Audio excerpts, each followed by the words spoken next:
Hello, my name is Dick Darby, and I want to talk to you about something.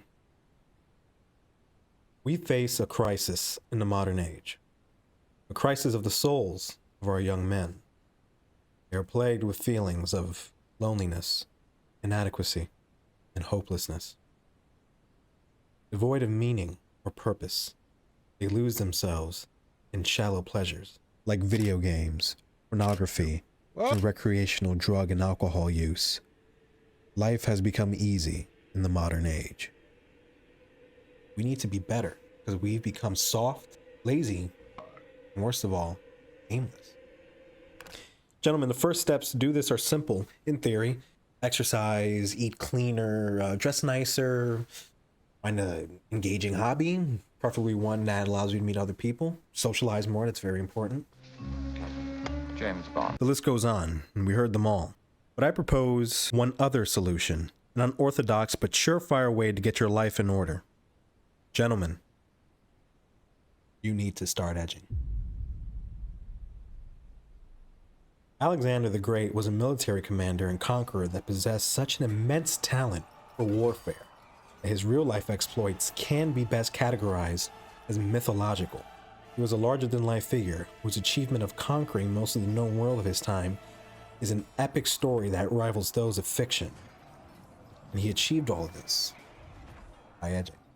But what exactly is it about edging that raises a man's vril the way it does? Let's start with semen retention. Semen retention is when a man abstains from ejaculating to achieve physical or mental benefits. This is mainly the goal of No Nut November, or you're familiar. They become more confident, less anxious. Their testosterone levels get higher. They hit new PRs on the bench, and they gain the courage to ask out that hot little number in accounting. And when they get rejected, they stand tall and don't take no for an answer.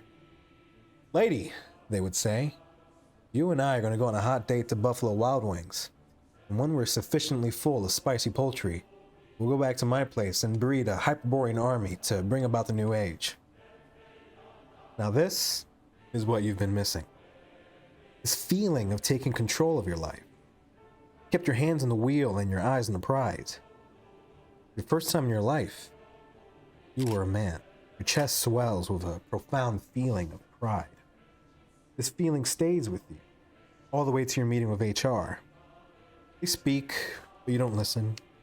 They place paperwork in front of you, but you don't read it.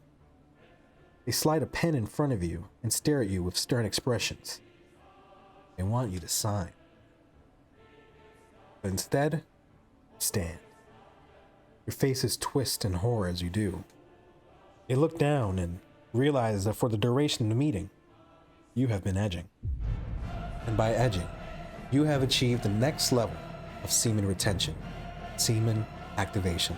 All of that built-up sexual energy meant to be released from your body through climax is instead kept within, making you stronger.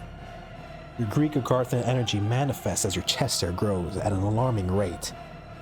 People from HR screams as your chest hair shoots out like tendrils and wraps around them, dissolving them and absorbing their nutrients for your own. The doorway dissolves as you move to exit the meeting room.